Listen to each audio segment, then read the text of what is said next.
Hello, ladies and gentlemen. You're listening live to the Mixedmetalmedia radio show, hosted by MistressC on Spreaker.com.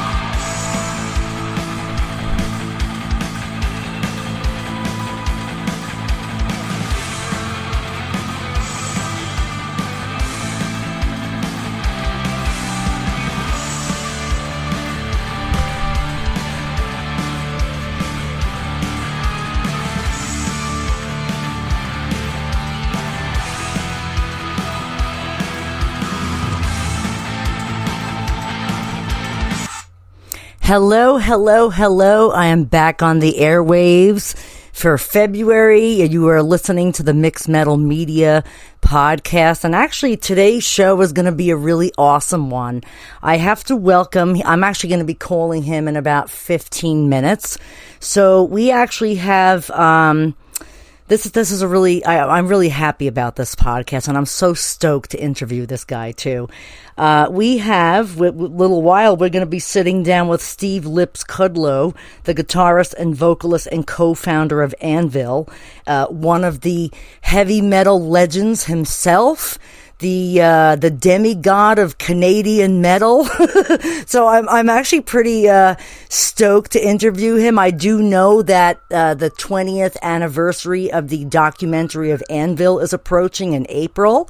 So this is kind of a reason why I kind of asked him to come on the show. Plus, I know they do have some new music coming out, and oh my God, these guys are fucking awesome.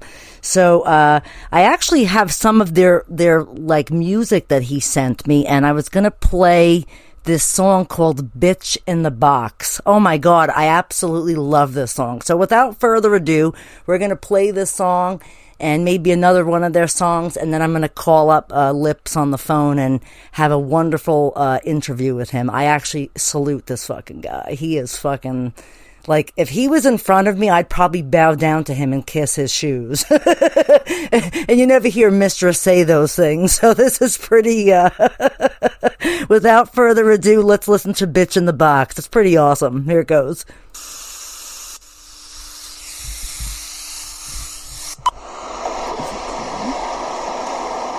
Wait, I have it here. Hold on a second.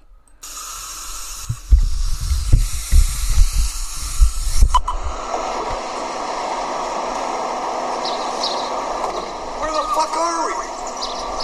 Where are we now? Brother, where the fuck are we now? You don't know? I'll tell you, that motherfucking little box pisses me off. The fuck are you? Christ help me, fuck! Look, I got an app on my little box here, our little friend, and now we can have a GPS. We're on satellite. This thing will tell you exactly where you want to go, and there won't be any problem. Okay? Well, let's get going. Okay. Come on. I got this thing all worked out.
Recalculating.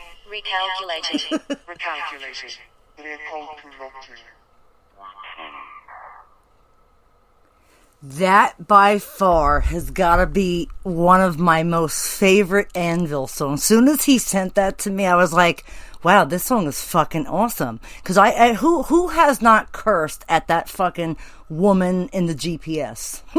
Right?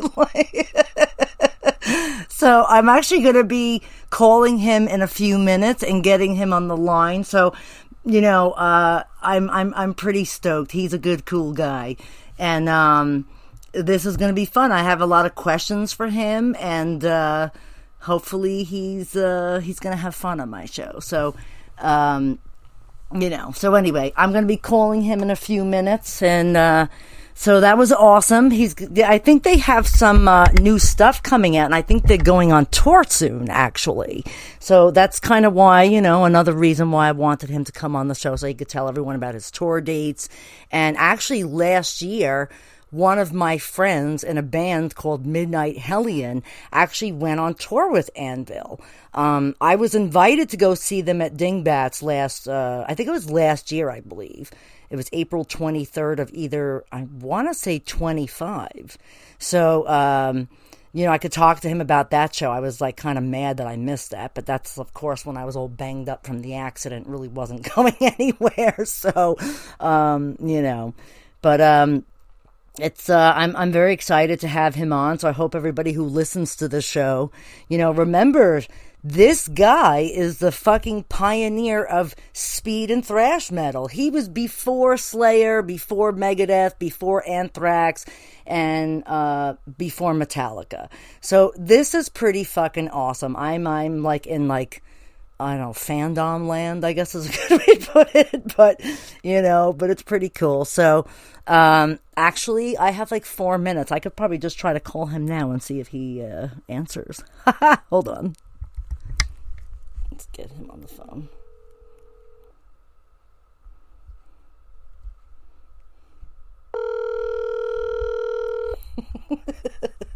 I'm nervous.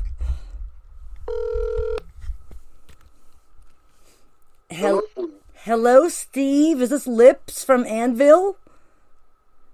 Yeah, it's me. How are you?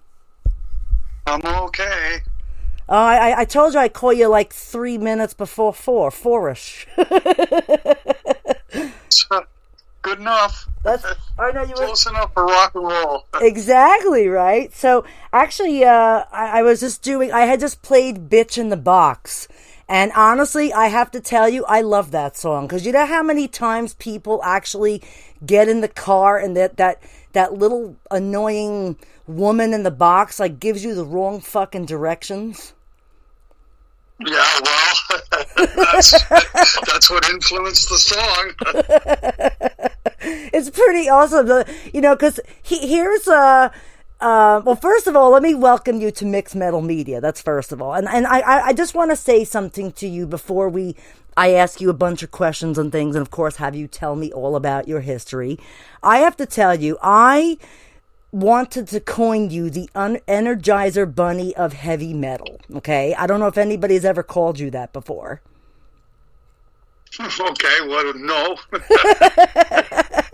And the reason why I say this to you is all the bands that you have influenced and aspired are either retiring or they're like, on like leave of absence, or they're like, and here's you who has had such strength and perseverance that I fucking salute you, dude. I really have to. Like, your documentary was very touching to me, and I can empathize a little bit with you on some of the things you said in the documentary.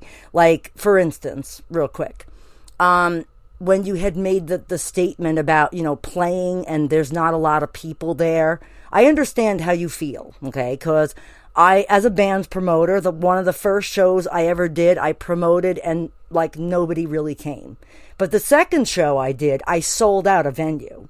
So I kind of understand where you're coming from. You know what I mean? It's luck of a draw. Exactly. In a certain sense. most of this business is luck. It's a very small percentage has to do with the talent or the ability, right? So or even the quality. It's really random. It is. And I do this. And like a lot of guys go, "Hey man, they made it because they're so good." No, they made it because they were lucky. Exactly. Well, yes, some of them. But you guys have literally, like, the trial and error. Like, I know you've been playing since you're pretty young, like 14 years old, right? Yeah, maybe. Well, even previous to that, but yeah, I've been playing with Rob since we were kids. Yeah, you guys are like brothers at this point, and you guys are in like one of the longest marriages in history. Well, not as long as Keith Richards and Mick Jagger, though. No, but in metal, you have to understand, in the metal world, like, you are like the pioneer of thrash and speed metal. So you're like the guy. You are amazing. Like, I read articles about you. Well, you know what? You know what's really interesting? What's that? We fell in the crack. We fell in the crack between hard rock and heavy metal. Yes. And we never got our due in its time. Right. I get it.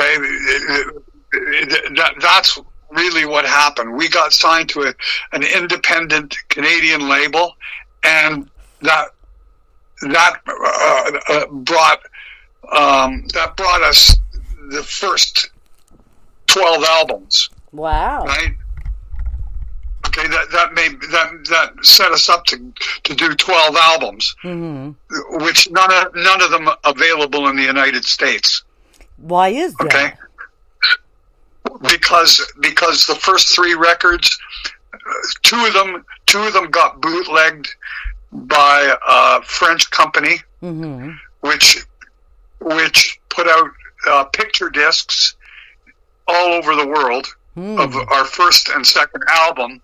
So when we got signed to David Krebs' management, which is Aerosmith, Ted Nugent, right. Scorpions, yeah, a very major. When he went looking for a record deal, he couldn't get us one because they wanted the first 2 albums for free. Ugh.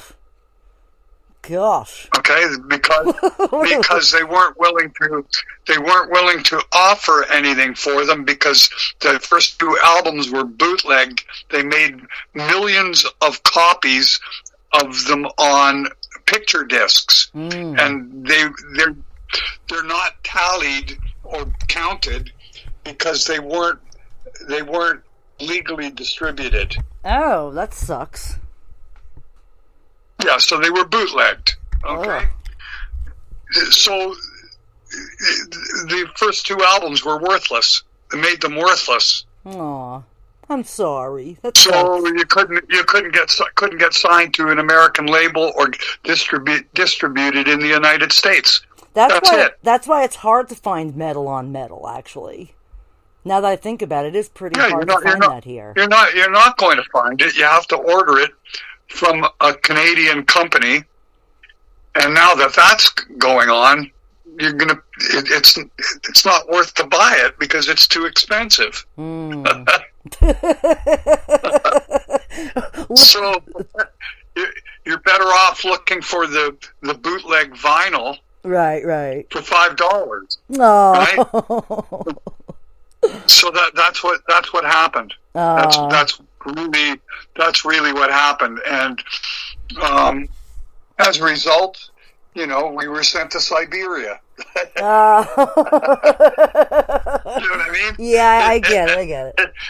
It wasn't going to matter what album we created, what we did, or how we did it, or who we did it with. It wasn't going to make any damn difference. Gotcha. Without a proper label, without the proper channels, you are fighting the world by yourself. And that's what we did. And that's what we have been doing. Yeah. And now here we are, some 40, 50 years later. The first 3 albums are still not domestically released in the United States. Wow. And they were they were very influential albums, but very hard to get. But you probably don't even have copies. That's part of the, when you talk about metal, that's part of the appreciation of it all in a certain sense, because the metal audience wants obscurity. Yes. They praise obscurity. Because then, when you know about a band that no one else knows about, you're one up. Of course you are. You're 100% right. I mean, that's a psychology. It's insane. And when you do make it, and everybody is buying your album, then you're sold out, right? Yeah, exactly. And then you suck. Like, you're a fucking sellout. Yeah, exactly. But right? So. Somehow, I was able to survive it because I understood what the hell happened, right? And I didn't blame myself.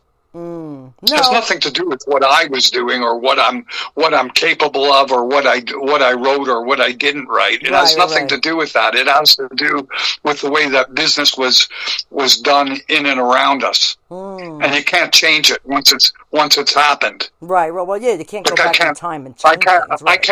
I can't remove the million copies of Metal on Metal that are on picture disc. I can't remove them. They're still out there. Wow, that's crazy. Okay. So that's the end of it. What are you going to do about it? There's nothing I can do about it, but live and move on into tomorrow. Well, let me ask you. Here we are at 20 albums. Yeah. We've done 20 albums now. When we did the album, we were at number 12 and we were doing number 13. Mm-hmm. And people going, this band is a failure. Yeah, well, you go and try and fail 12 times. Exactly, right. It's time to go fuck themselves. The psychology of that never made any sense to me either. Yeah. Every time you do a record, that's a success. And you get it out, that's a success. Mm-hmm. I don't give a shit who the hell you are. I've done more records than the fucking Beatles, man. I know. I mean? I commend you. You guys are long time rock and rollers, and I love to see that you're a happy early birthday. I know your birthday is like next month, so I know you're going to be 70. And wow, I have to say that's why I'm calling you the Energizer Bunny of heavy metal. That's why I'm giving you that nickname. Well, okay. Listen, man. I mean, it's most important of what you're doing tomorrow. We're in the midst of writing our 21st album. I've got like 9 songs pretty much completed at this point. You'll probably end up with 12 and put out 10, something like that. Right, we'll see how that all goes. Yeah. But and we're going into record in this next summer. Mm-hmm. So it all just keeps continuing. I'm happy to hear that because you're not a sellout. How do you like them apples? No, and it was part of the oath that Rob and I took to each other right at the very beginning, in the sense that let's put the heaviest band Canada's ever had mm-hmm. together, and never ever go commercial or sell out. Well, and here we are, 50 years later, and I can still say we held. That's true. I've never sold out. There's never been a hit single or singles on the radio. They still choose not to play us, and I'm okay with that. Oh. Because that's what I expected and what I wanted. Real metal is not on the radio. Yes, you're right. I guess it is on. Like not on commercial radio, not on your rock stations that people tune in.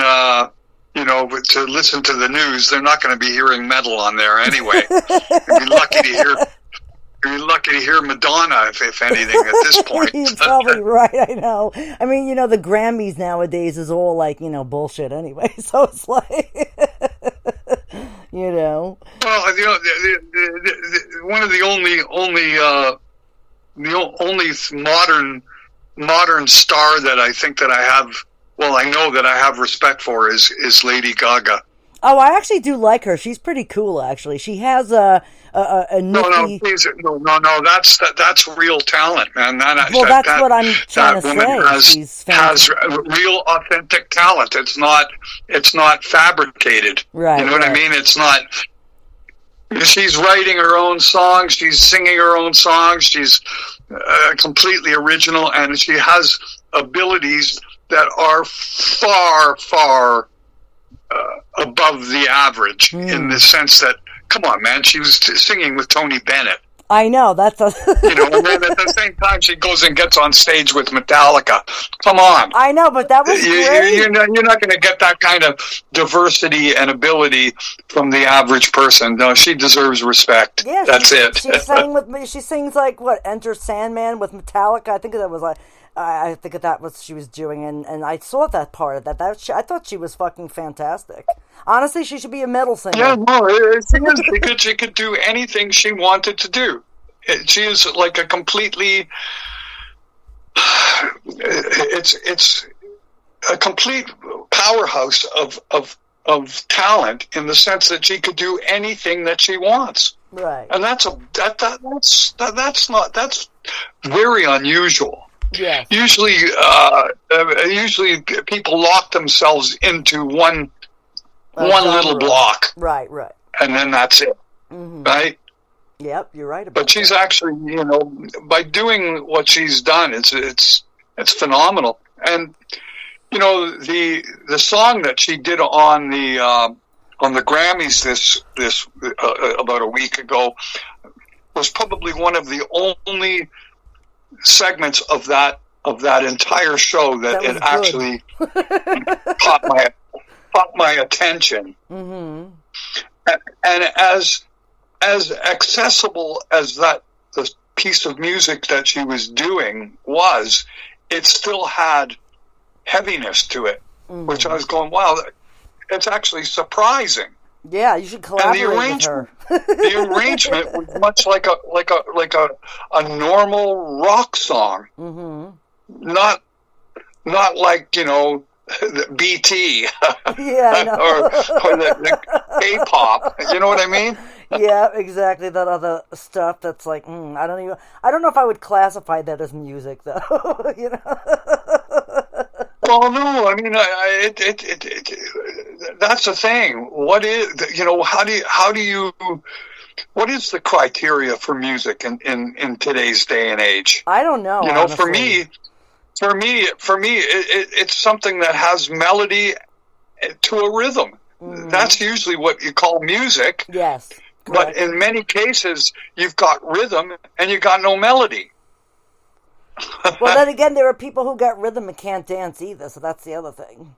Yeah, and then sometimes there's so much rhythm and so much melody, you end up with nothing. Yes. In a certain sense, hard to remember it. Right.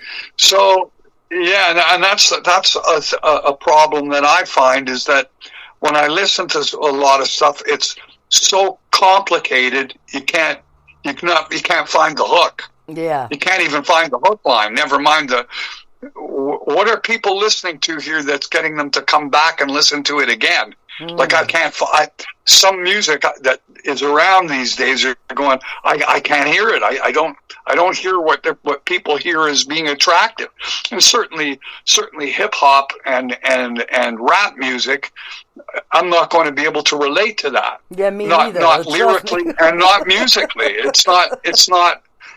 It's not even in the world of where I came from at all. Me too. You and I at least agree on one thing. How's that? Yeah, I mean, it's not that I'm saying that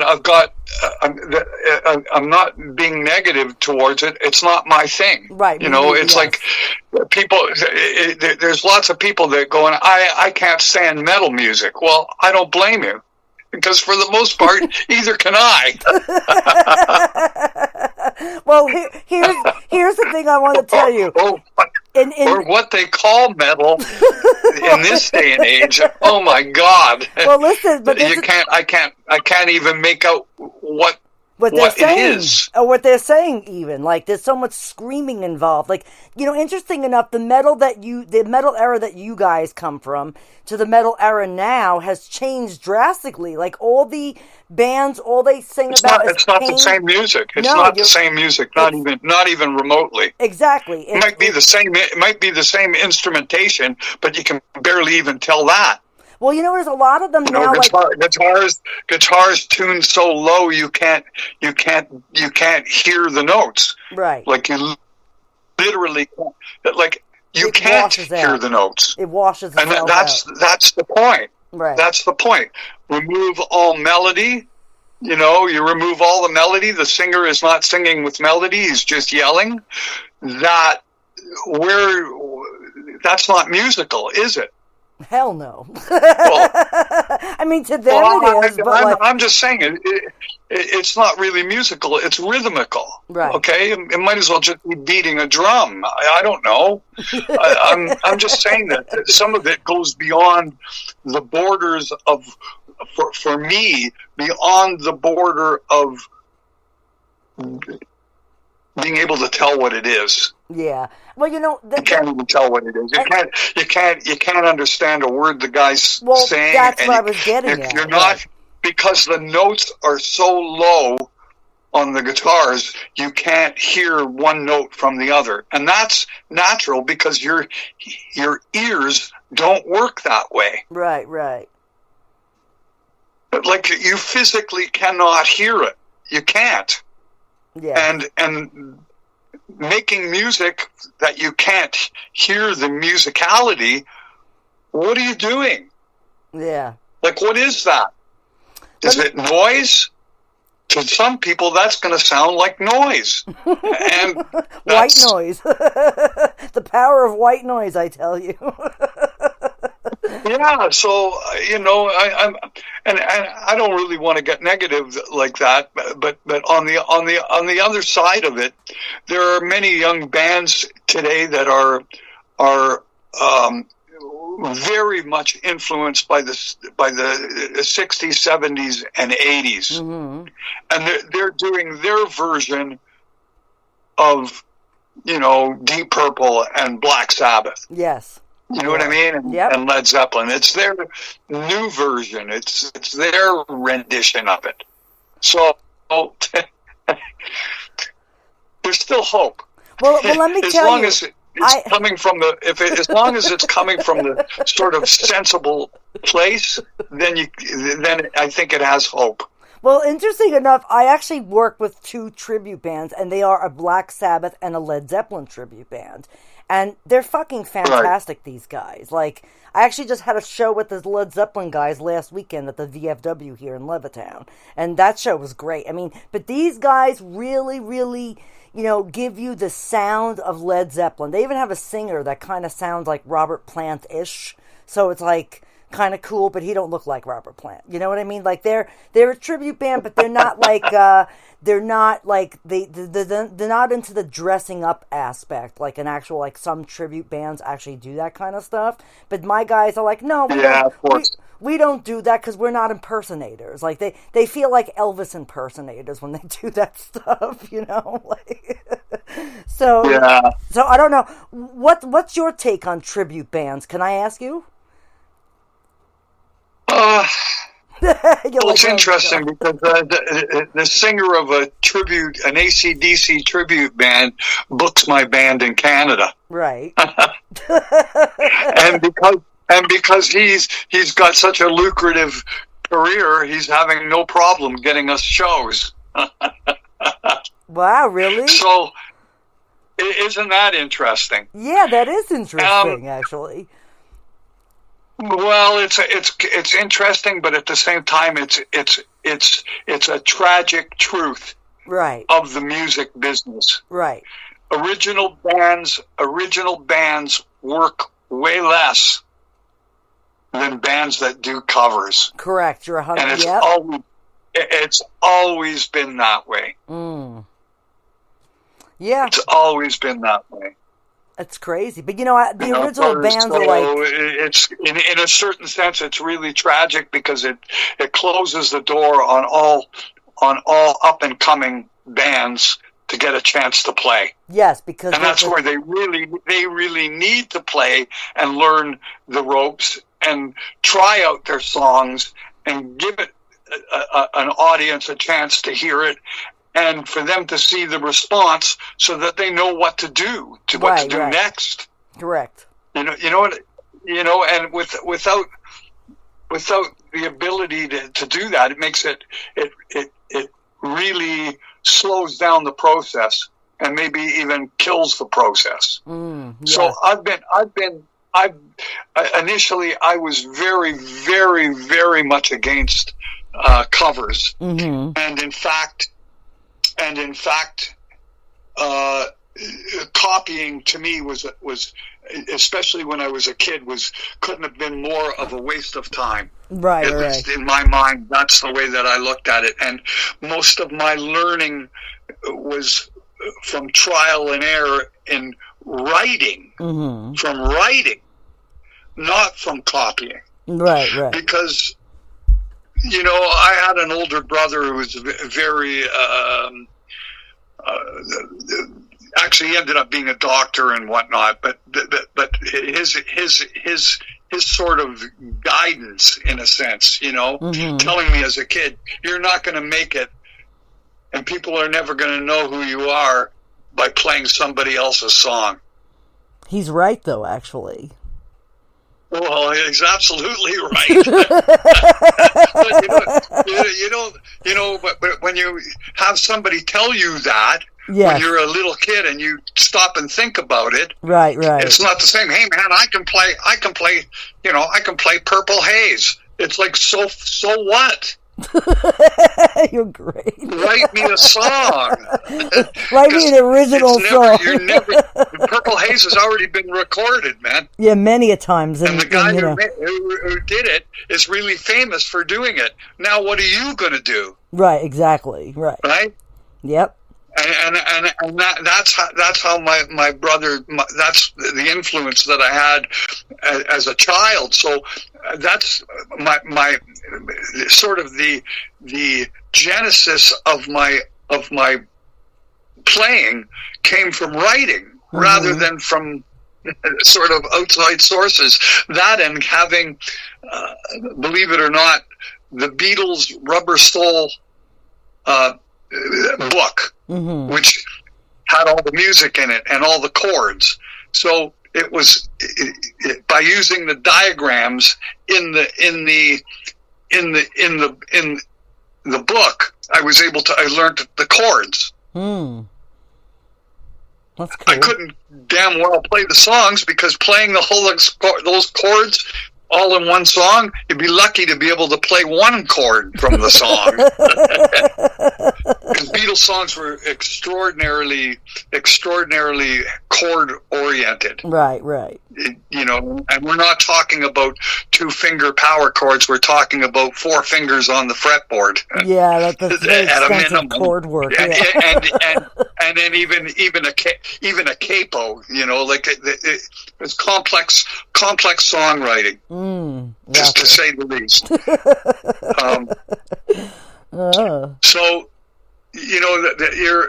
so by the time but I was really, my learning curve was during the rise from the Beatles on, because by the time I was 10 years old, it was 1966. Wow! And that's when I got my guitar. What was the first guitar you ever got? So the learning curve went virtually right from the point of the Beatles on.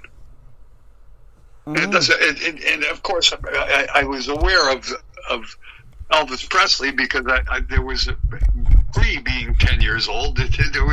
I'd been listening to, of course, having older siblings. I was at least open to hear what was what was out there from the 50s on, really. Yeah, of course. So my life sort of coincided with guitar music.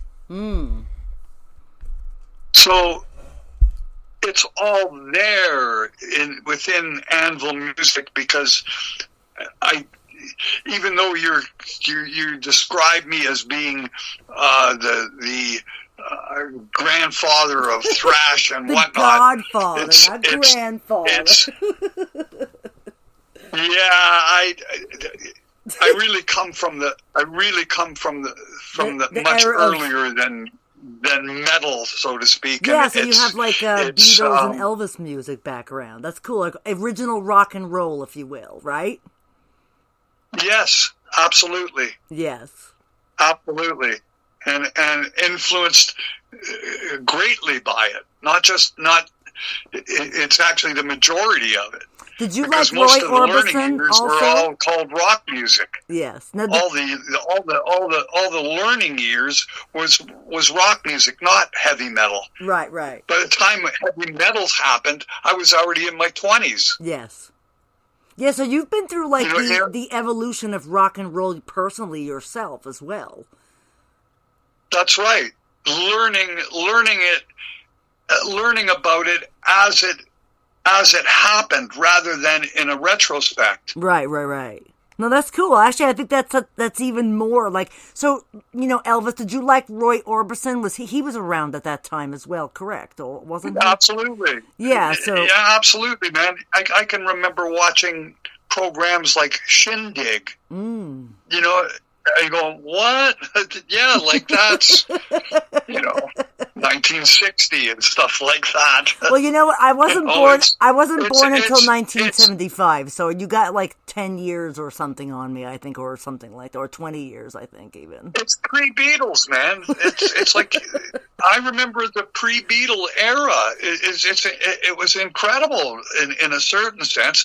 It's all... it was all about having, they'd have a name and then a band that backed them. Usually that's the way it was. It was always, Chuck Berry. It wasn't Chuck Berry and his band. It's just Chuck Berry, right? Right. Yep, exactly. Fats Domino. Okay, well, the Buddy Holly and the Crickets, one of the very few, right? My dad listened to him, so I remember Buddy Holly very well. Actually, I like a couple of songs. Elvis Presley, his band didn't have a name. It was Elvis Presley, and whoever played with him, it was whatever. Yeah, like Richie Valens, Big Bopper, all those guys, right? Yeah, they're all single names, right? Right, correct, yes. With no band. And just watching, it really was the renaissance of the electric guitar that we're talking about. That's really what it all comes down to, because once the Beatles happened by the mid 60s, it changed everything, because all of a sudden it went from a single star to a whole band. That was a real big difference. And not only that, with the single stars, in many cases, they had writers. Mm-hmm. You know what I mean? The songs were written for them. Yes, correct. They would have somebody write particularly in pop music and stuff like that. There were people that were. They were songwriters. They were hit songwriters. Yes, and they had the singer really didn't write the song. Somebody wrote the shit for them, and they had to come up with music and everything. Well, right? Elvis Presley had a wonderful run, and didn't have to write a single note. Imagine that! Oh God. Imagine that in today's... how do I feel about cover bands? There's a cover artist that people don't even think about it in those terms, but nothing could be more true. Yeah, you're right. Back then, they were cover artists. 100. I agree with you on that. I didn't think of it in that aspect, but yes, you're right about that. That is the solid proof that even cover bands were famous in the 50s. Or they were making waves in the 50s. It's been like that. It's been like that all along. Songwriting is very much like cures for disease. It's not that common to get a number one hit single. It's usually there's only certain people that ever did that and can do that. Mm-hmm. Right. Well, that's like, and then you add the element of luck to that the person with the ability to write like that, are they going to get in line at the right time and right place to get the chance to be heard? That's correct. Speaking of luck, I'm going to air the show on Friday the 13th, right? And kind of funny because Friday the 13th is usually like a bad day, but honestly, it's a lucky day because the listeners of my show get to listen to you and all this good stuff. So it's like a lucky... There's some interesting stuff about music. It's not necessarily about Anvil, but it is the music that we know and love. It's and you know what? It's all the genres are basically connected at this point. Yes, and this is what I was telling somebody the other day. But go ahead, finish. Go ahead. You there? Yeah, I'm here. Okay. You're like, you were quiet for a hot minute. No, but I was telling my friend. Go ahead, you finish. I was going to say it quick. A lot of my friends are in punk bands, right? And I always tell them punk bands is sped up 50s music. That's all it is.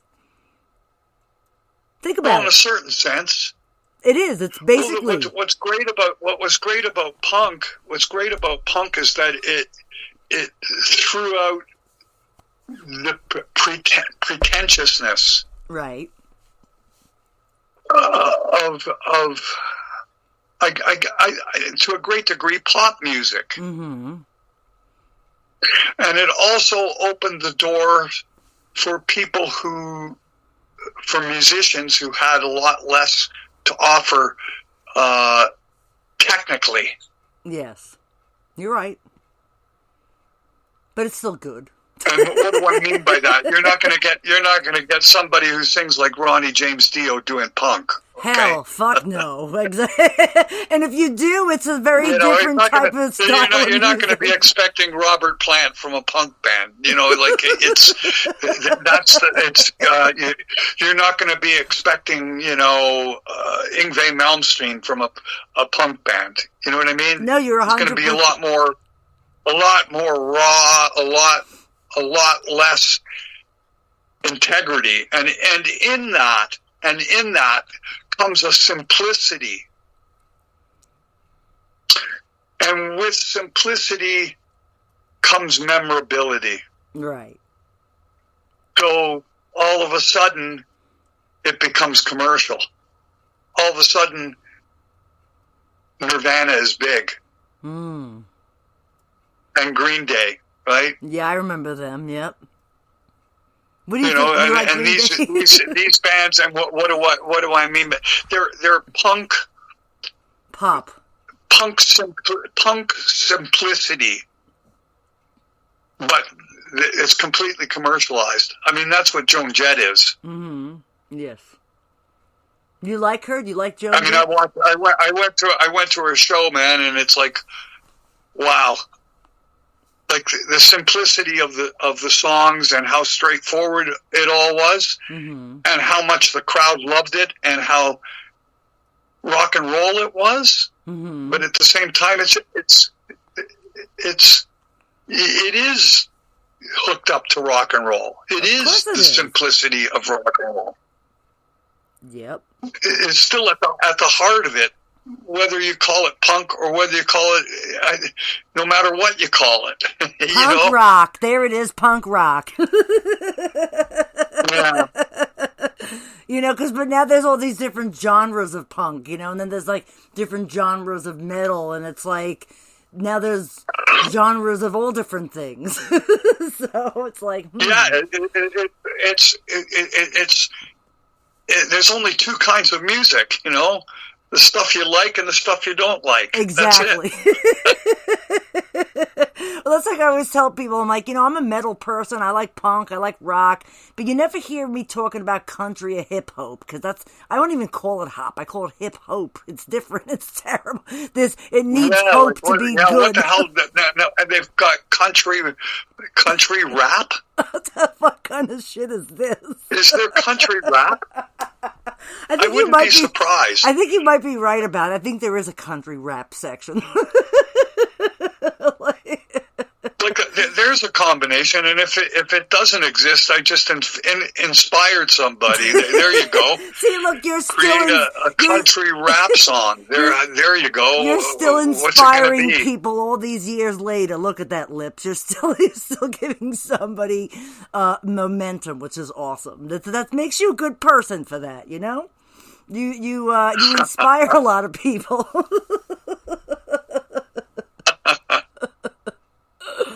Oh, goodness. But most importantly, right now, it's important for everybody to know that you know, we're working to get our next album ready.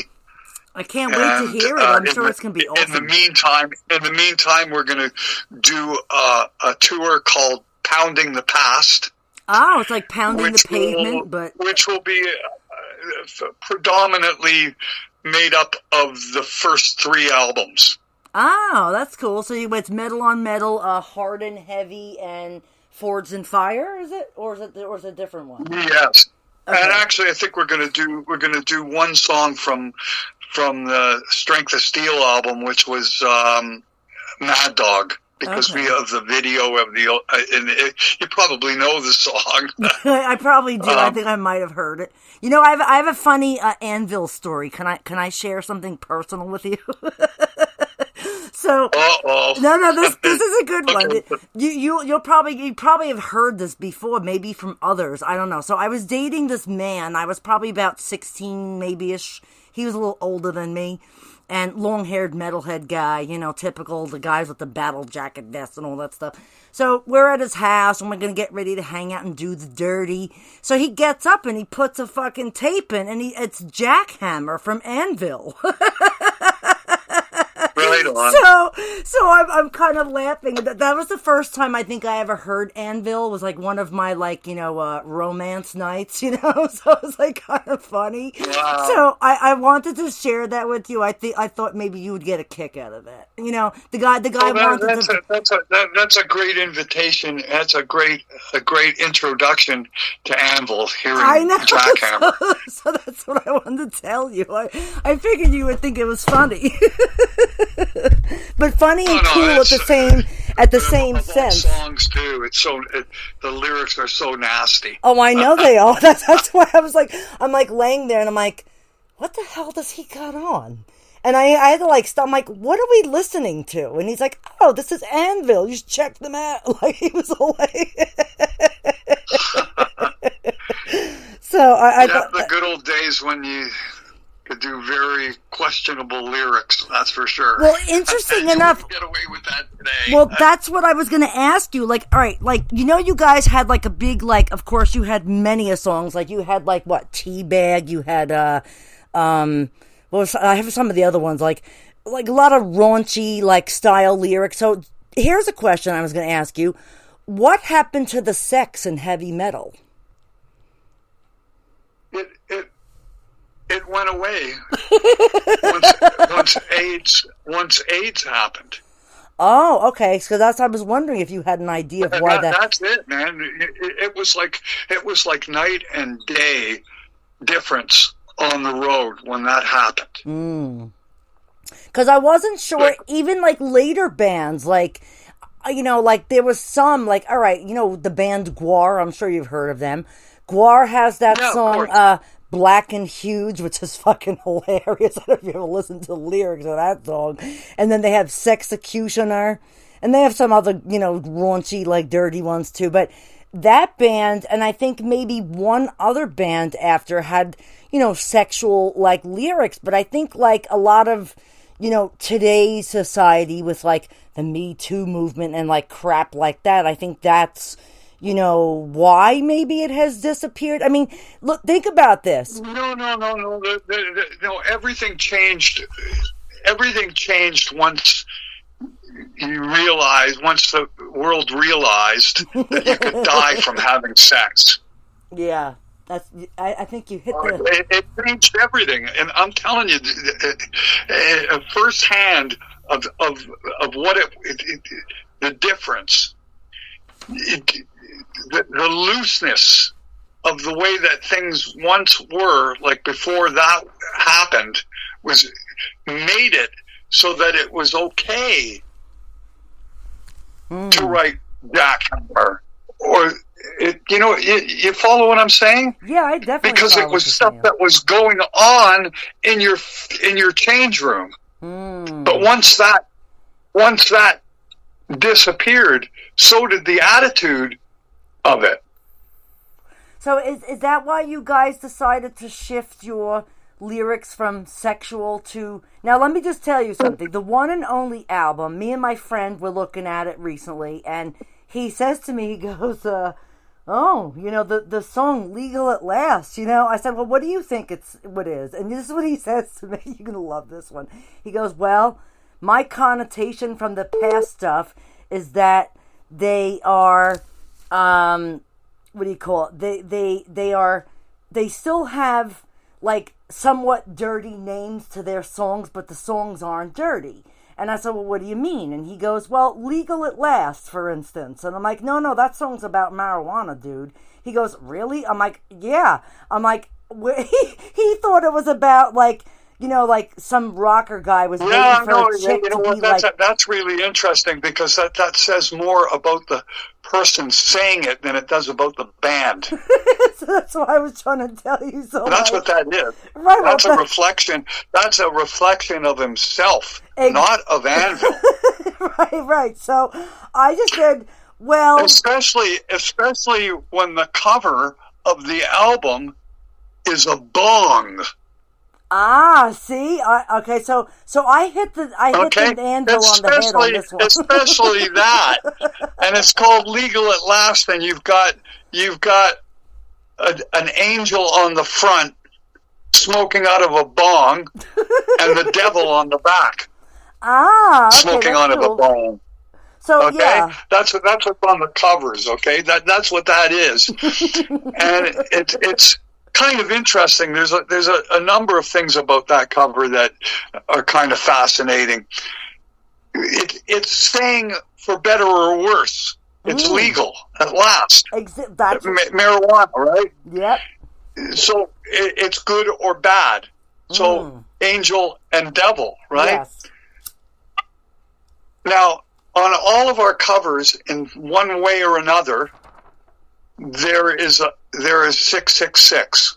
Yes, I have seen that on there. And by the way, I swore that was in some which way or another, there's always some way that an artist kind of incorporates 666 into it. So what ended up happening on this thing, okay, we didn't actually have 666. We had the devil. The Hebrew letters Chai, which is 18. Oh, that's number 18, your album? That's hilarious. And it's on the devil side, and it's on the anvil, and it's Hebrew letter on the anvil. That's a Chai. That's 18. 3 times 6. Oh, okay, yes, 6 times 3. Yes, correct. Wow, pretty fucking slick. That's kind of an interesting vibe about that. Yeah, and it's not the first time that I heard that someone thought that was a sexual innuendo, which is like... It's almost like you're waiting... Not if you look at the cover of the album and read the lyrics. Yes. Never mind read the lyrics, listen to the song. How about just listen to the song? You know what? make judgment on the song. Don't you think it'd be a good idea to give it a listen? Oh, I listened to it. I knew it was about weed right away. Because you know what? When you sent me the video, I watched it, and in the backdrop of it, there's like a pot plant. And I was like, yeah, this fuck. I actually like lit a. I currently smoke weed, and I smoked weed listening to that song yesterday. So well, it's current. It's relevant. I love it. I think it's awesome, today. By the way. And I love Bitch in the Box, too, by the way. I love Bitch in the Box. Some people said, oh, what are you writing, sexist lyrics? And I'm going, well, it's funny that you say that because it was my wife's idea to she told me that she called her phone a bitch in the box, and I went nuts. I got to write a song called that. That, let me tell your wife thank you. That's so it awesome. has nothing to do with sex or being demeaning to women. That's for sure. Well, you know what? You want to laugh? I'm going to share something else with you real quick. When I initially saw the song "Bitch in the Box," my initial thought was the complete opposite. Okay, because I have a very dirty mind. If you haven't figured that out already. Bitch in the Box, I had this vision of two lesbians. I swear to God. I was just like, well, maybe it's a song. Okay. So that's kind of fair. Think about it. Bitch in the Box, right? So, like, not to even in comparison because your song is better, but Man in the Box, Bitch in the Box. So, right. But your song, I love Bitch in the Box. Honestly, it's fucking comical. Every time I go in the car now and I listen to the GPS, all I hear is Bitch in the Box by Anvil in the back of my head. So, thank you. There's a song that should have been on the radio. It should have been on the radio. It should be. I think it should be. I know. Well, there's lots of Anvil. It's not the only time, man. But then at the same time, it's okay because it'll be our secret. Yeah, you know what? People in metal love that. They love the fact that they know this. They know the stuff and no one else does. Okay, I get it. Oh, it's a metalhead thing. I understand the attraction of the obscurity, so it's all good, man. Hey, I have a song on one of the albums called "Love Me When I'm Dead," and I guess that's what they'll do. Oh no! You know what? Listen, I have to tell you something. I have some. My son, for instance, he's 32 years old. I asked him, I said, you ever hear the band Anvil? He goes, oh, of course I know that fucking band. So I said, oh, good, you should listen to them. That's all I said to him. But... Well, he probably has at some point. The thing is, it's well, he's 32 years old. It's an old legacy name, you know what I mean? And it's got there's lots of material. A lot of material most people are unfamiliar with. Mm-hmm. It's interesting because, and I'm guilty of the same thing, a lot of bands continue on long after their initial impact. Right. And you don't follow it. Mm-hmm. And you just don't follow it. Right. And then you could find out later it was a mistake. When you hear something that you like, you know what I mean? You're like, oh, fuck. But until that point, it could be a long time. So it's really very, very, very difficult to keep your original audience captivated. So it's just really, really, really one of the most difficult things to do. Well, let me ask you a question. Very few can do that. Do you feel that a lot of your fans are older, like around your age, or do you find that you have fans? No, man. Because of the movie, we've been completely rejuvenated with a young crowd. I know that. I think that's fucking awesome.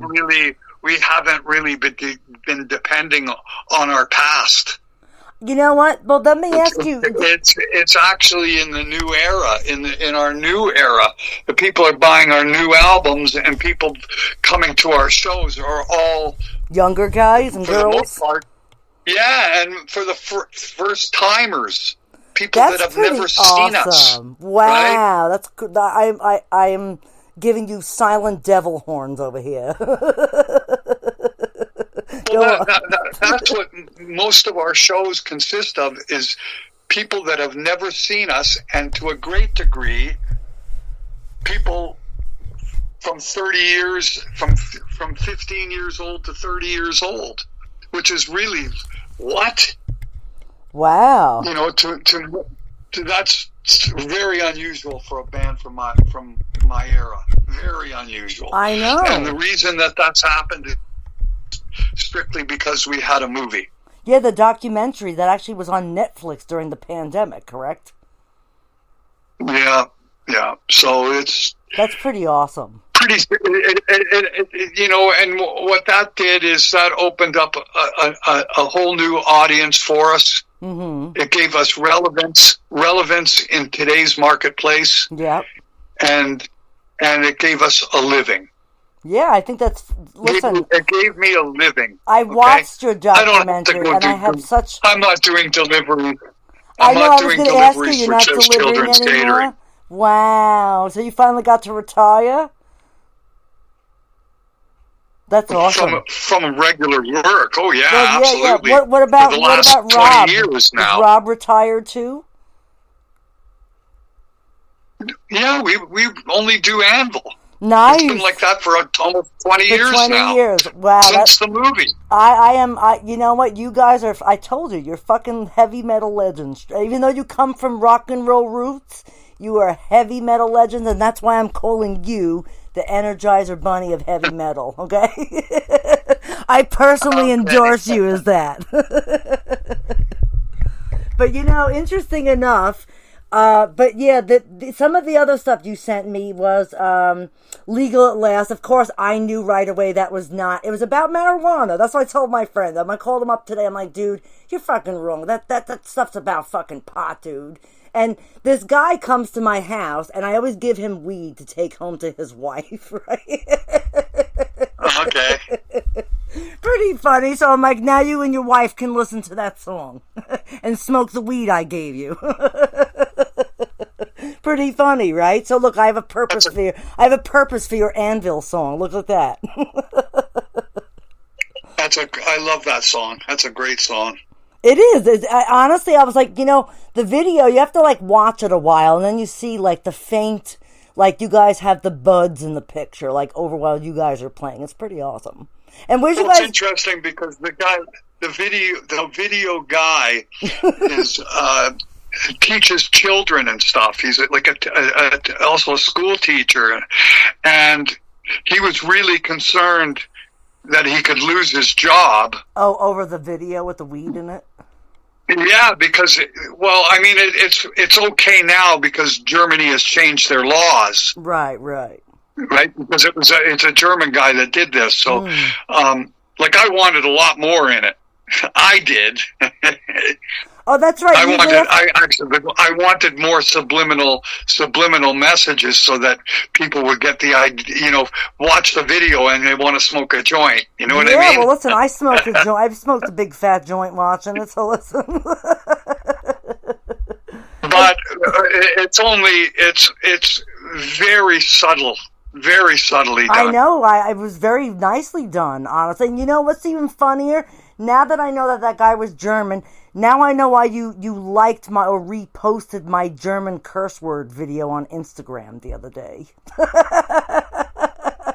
Oh. Do you remember that? Yeah, I didn't know. I didn't know that you saw that I did that. Yeah, it actually. Okay. That's funny. So yeah, it says that. Well, I was getting a kick out of it just because I know all those words. You know what I mean? Oh, you know, fick it, just fuck you, right? not that I'm saying fuck you. And it's about Arschloch is asshole. I spent a lot of time in Germany, and we go and record there, right? Yeah. So you know the language? You know German a little bit? Not really. You just know the curse words. Yeah, that's right. That's all right. That's cool. That's cool. Fundamentally, that's about it. All right, that's cool. I know when somebody's pissed off at me because they're saying things that I know what they mean. That's funny. You're like, oh, that fucking dick, right? Oh, that's funny. And you don't want to say it back to him in German because then he'll be like, oh, fuck, he understands me. You know? Like... Yeah, right. Goodness. So, you guys have any tours coming up? Oh, but let me just tell you. I think it was last April, you or my friend Drew Rizzo, who's in Midnight Hellion, you guys went on tour together, right? Yep, he's coming with us again. Oh, when? We're going out again. That's coming up in June, I think. Of 26? Yeah. Are you guys playing at Dingbats again, I hope? Because I'll come to that show. Mm-hmm.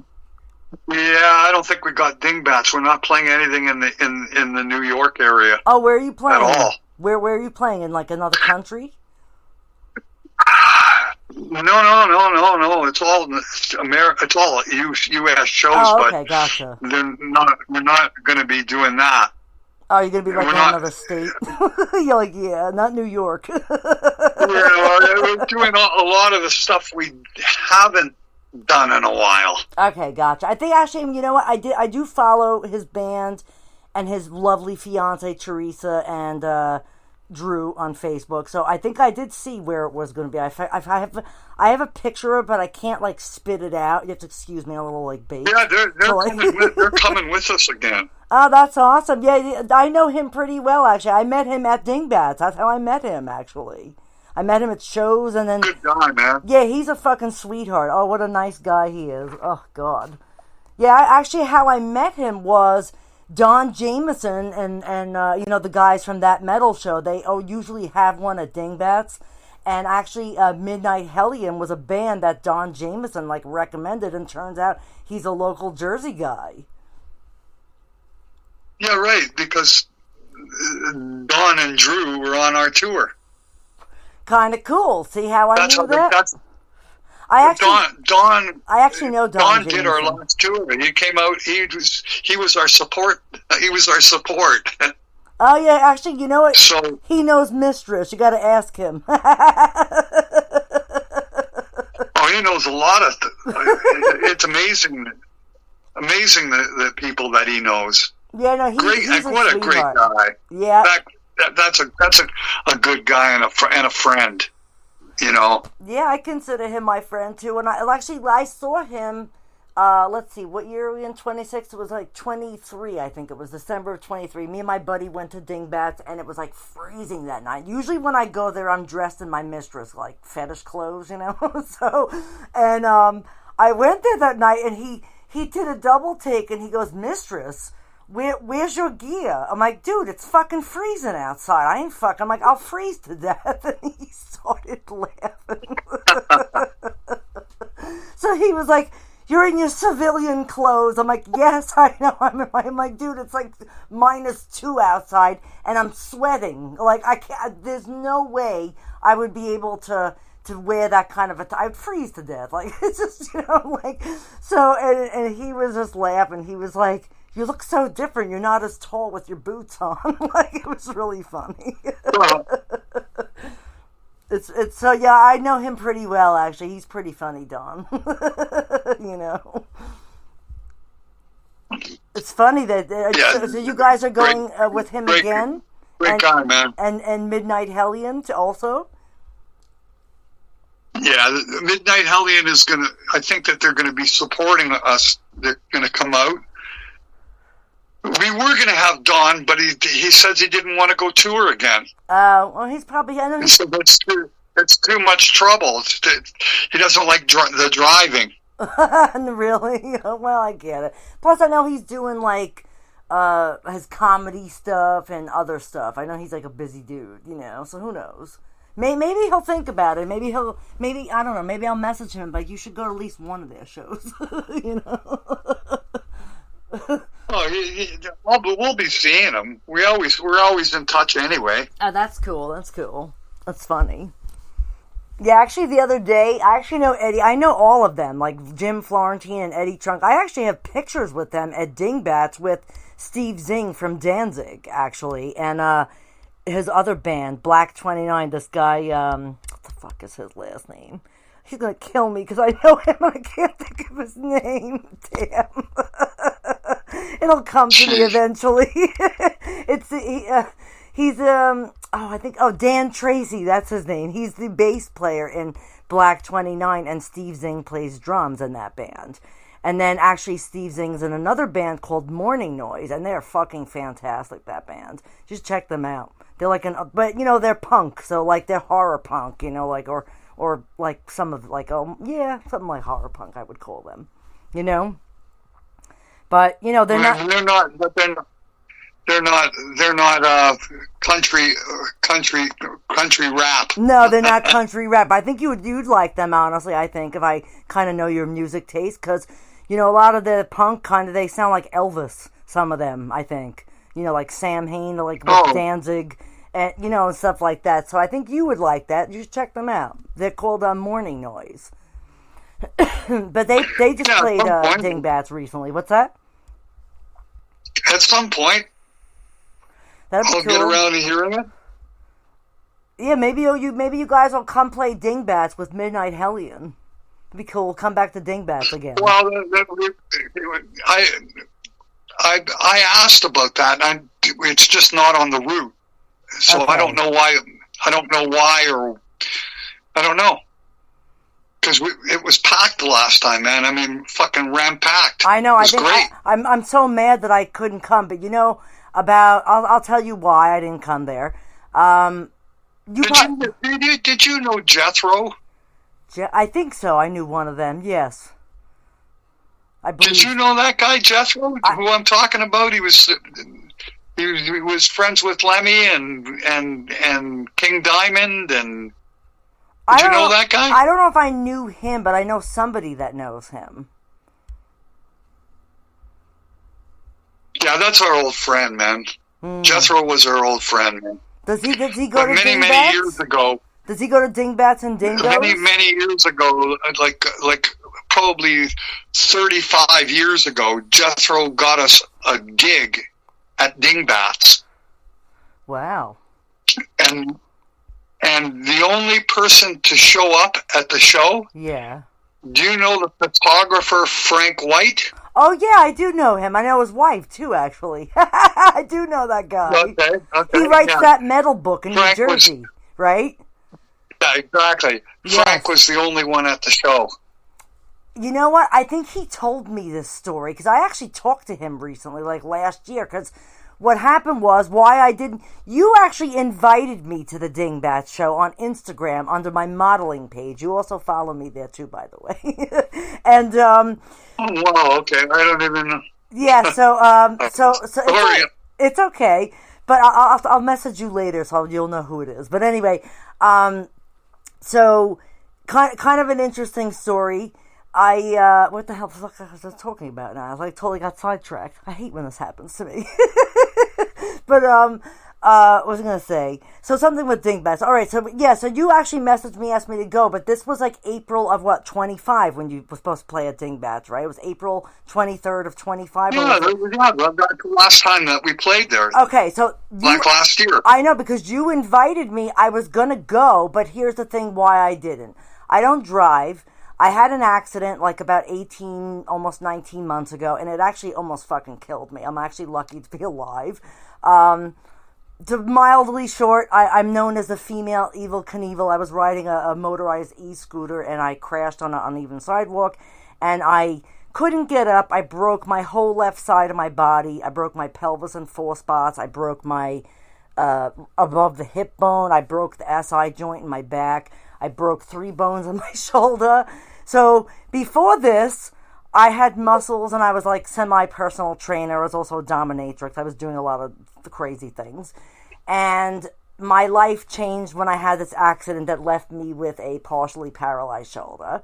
And I have permanent nerve damage on the whole fucking left side of my body. So I do this podcast to have fun because I love metal. And I know I from my mistress life, I know a lot of people from Dingbats because I went to the Motorhead show. This is a pretty funny story. I went to the Motorhead show with my ex-crossdresser who was a bodybuilder, and I used to dress him like very slutty, and I used to walk him on a leash in public. And I met this guy at the Motorhead show and had no idea who the fuck he was because he had a picture of me, but I didn't know this at the time. And then I went to the Danzig show with the guy, the cross-dresser. His name was Cupcake. We went to the Danzig show. I left him outside the ladies' room. I went to the bathroom, and somehow he got a backstage pass from, you know her, Delilah Corelli. She's like a famous photographer for the metal people, right? You know who she is from Rockstar Pics? What's that? You know Delilah, right? Yeah, Sister D. Yeah. So she gives my slut a backstage pass to Danzig, right? So I come out of the bathroom. Yeah, right. She's friends with those guys. That's right. Yeah, she's friends with them, and she's also friends with Tommy Victor from Prong, who I know as well too, because I met them as Mistress. This is a very funny story. So anyway, we go to the Danzig show, I meet Steve Zing, I meet Johnny Kelly, I meet Tommy Victor, they're all in Danzig. And, they were all in other bands like Prong and Typo Negative and things of that nature, Quiet Riot, Johnny's in a lot of bands. And, Tommy's in Prong and he's also in Danzig. And, so we meet them. And I was upset because I didn't get to meet Glenn. He wasn't there. I wanted to meet him, I'm a big fucking Danzig and Misfits fan.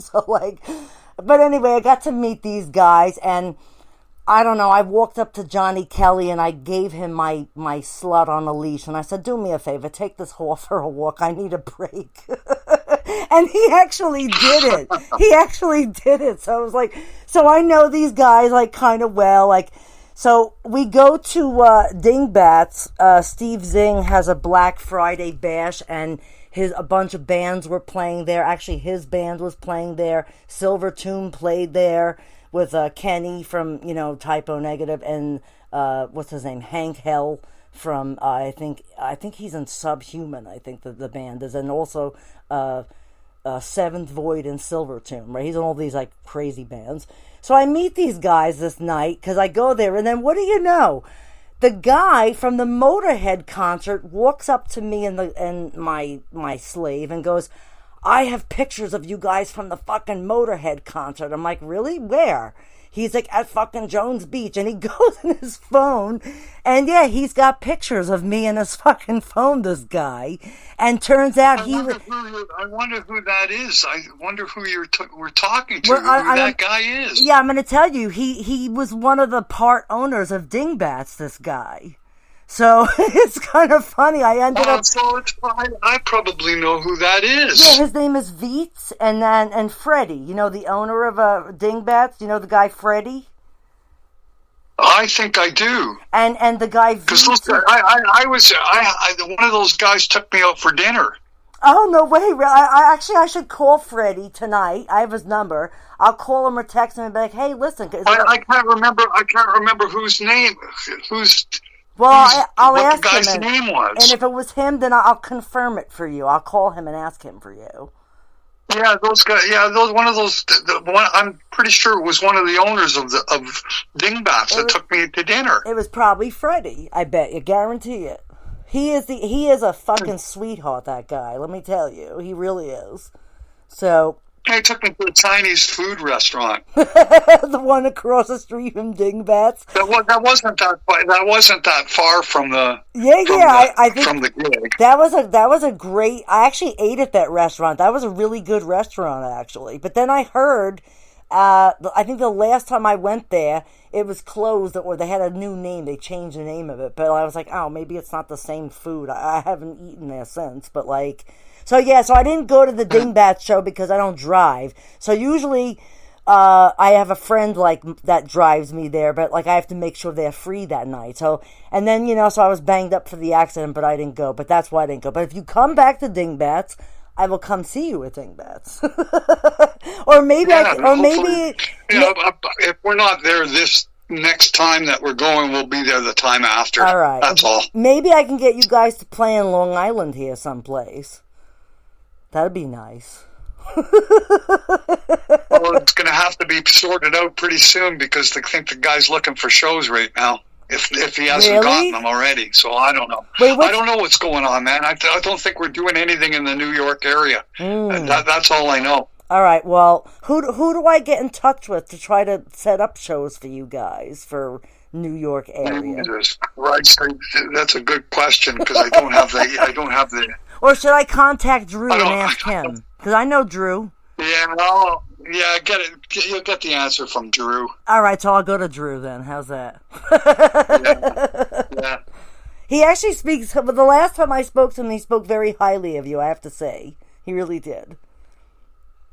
Well, I speak very highly of him. Great guy. He's awesome, right? His fiance. Well, really. And he'd make a great tour manager. He should really consider his vocation. Well, you know what? I'm going to have him listen to my show. I think he does already a little bit. So you know what? I'm going to have him listen to this and have him hear what you just said. Isn't that cool? He is such a help on the last tour, man. I would never have been the same without him. Just an absolutely awesome. Yeah, I forget, does he have that other blonde-haired kid in his band? He wears glasses. He plays guitar, I think, right? Is he still with him in that band? Rich. Yeah, if I forget his name. Rich, is that his name? Yeah, I think so. Okay, yeah, I think so too, but I'm not 100% sure. I mean, I know Drew pretty well, and his fiance is Teresa, I think her name is, right? Yeah. Yeah, she's a sweetheart. Oh my God, I used to see them at shows all the time. If you see him before I do, say hello. Oh, obviously. I will tell them. I'll tell them that you said hello. Absolutely.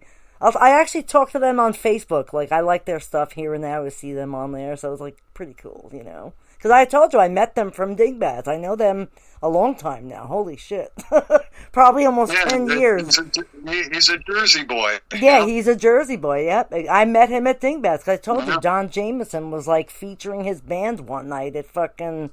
And they had, my buddy's Head Motor. It was a Motorhead tribute band. They were fucking good, too. But recently they kind of split up. I was kind of mad. I wanted them to do a... We're talking about Pete... Yes. Pete Farina? Yes, Pete. Yep, correct. I heard... Why, do you know him? That's also a very good friend of ours. Do you know him? You know Pete Farina? Oh, yeah, for years. Yeah, my friend Sean Paranard was the singer of that band.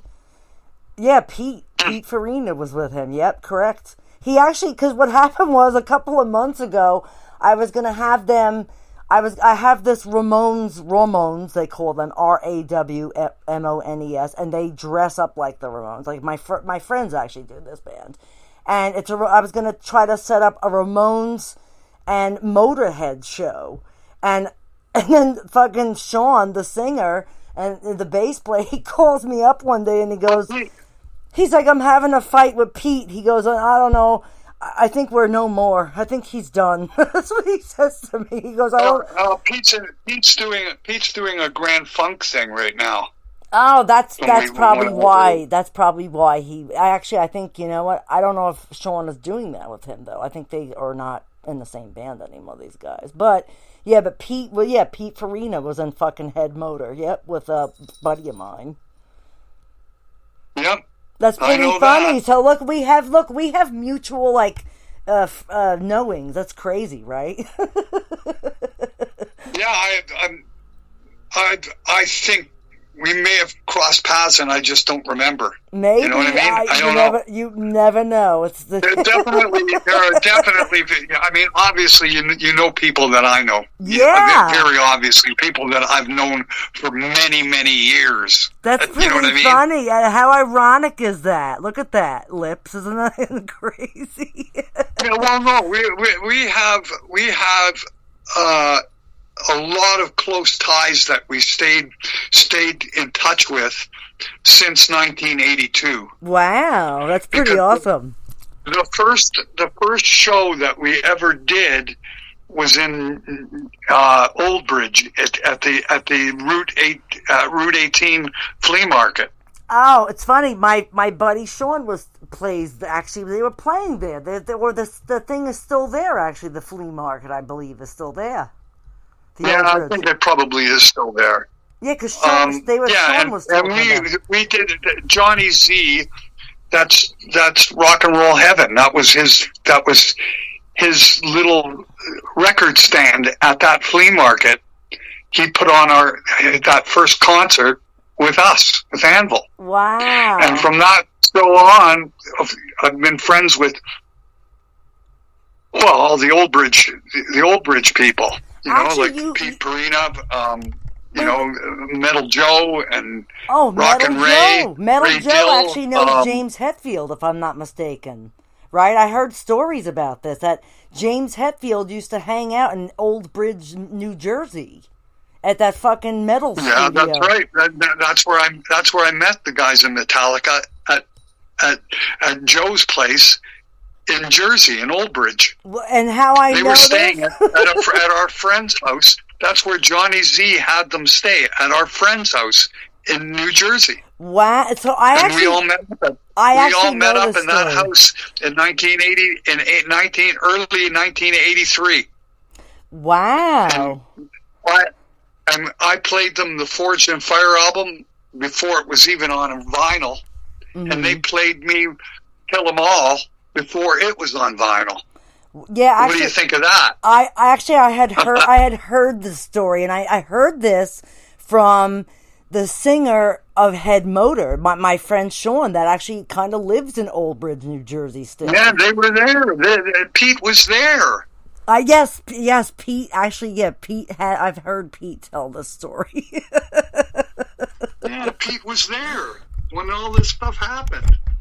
In fact, I think there's even a photograph of us with of a couple of the guys in from Anvil with Metallica and a whole bunch of the Old Bridge people. Wow. There's a photograph of it at Metal Joe's house. I know. I heard about Metal Joe. Actually, I don't know if he's still there, or I don't know if is he alive even? I'm not sure. Yeah, he was at Dingbats the last time we were there. We hadn't seen him in years. Okay, so yeah, he is still around then. I wasn't sure if yeah, he's still around, man. Wow. He's still around. That's crazy. Old Joe.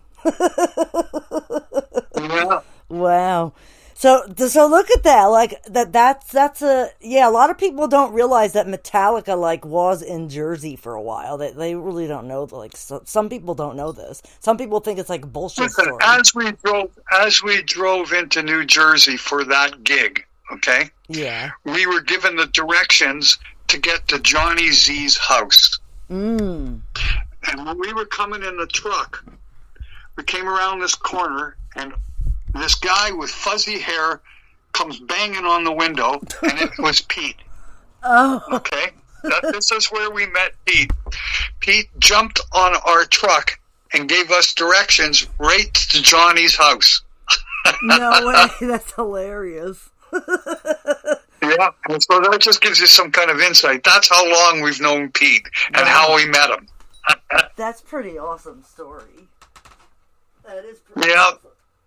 Oh, yeah, but that Frank White, his wife, is a singer in a band, actually. Her band plays a lot in Jersey, if I'm not mistaken, currently. Michelle White. What? Pete's wife? Yeah. No, not Pete. I was just talking about the guy who writes the New Jersey metal book. The Frank White guy. Yeah, because I heard he used to go there too. Is that true? He's obviously a photographer for them, right? Yeah, I think I know who that is, but I'm not connecting with it right now. Well, who's the guy? What's the guy's name? You know, the guy Frank White that you were talking about earlier. Oh, Frank White. Yeah, Frank White.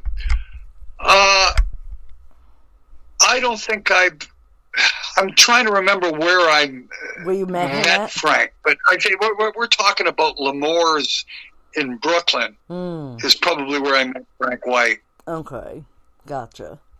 And that's going back. And that's going back to 82, 83, something like that. Yeah, I was little then, so I don't know. Yeah. I was probably like maybe like 5, 6 years old around that time. I mean, I'm not young. I mean, but I'm not old. I'm 50. I'll be 51 this summer. You know, so it's not terrible, but you know, but it's cool. You know. But that's cool, all those old stories. That's funny. I'm actually, yeah, I'll tell Drew and them you said hello, and I'll probably call Sean and see if he's still, like, kind of made up with Pete or not. You know, like, that's pretty funny. Okay, well, No, but I have some... and I should get going. Oh, no. I've a quick question for you. So Anvil has a tour coming up, right? Yep. Okay, cool. And we're it's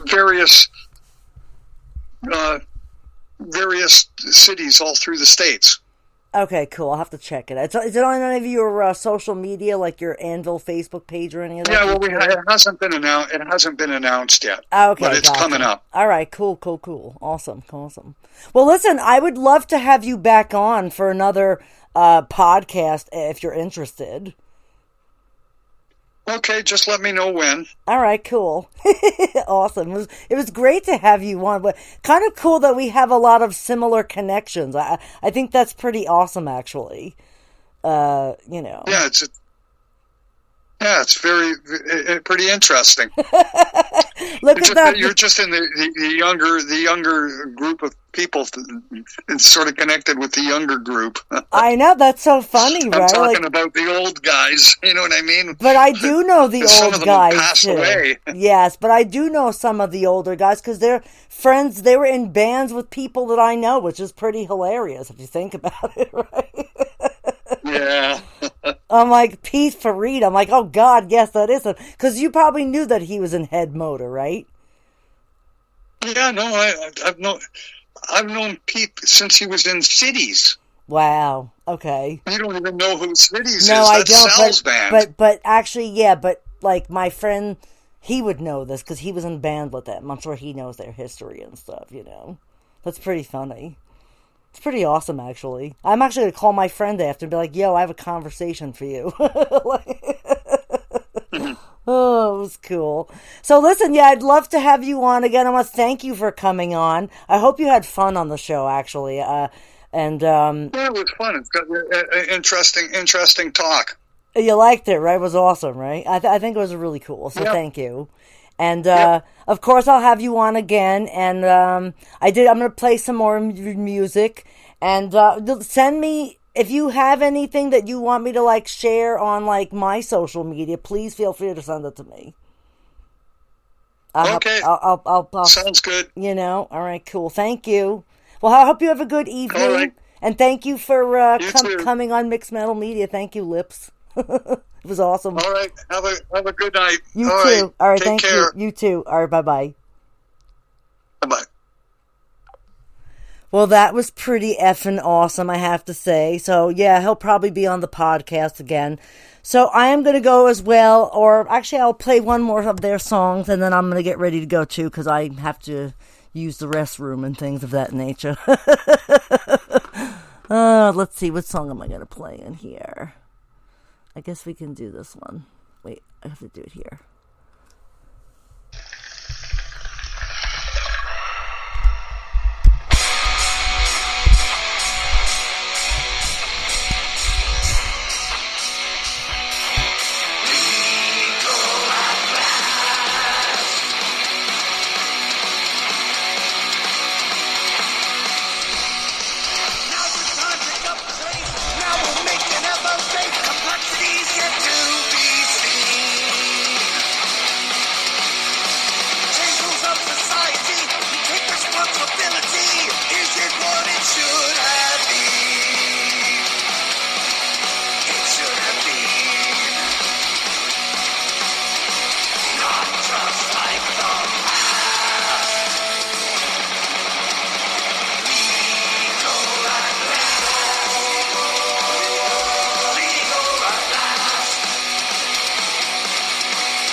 was fucking awesome. I hope everybody enjoys the show, and have a good night. Thank you, everybody, for listening.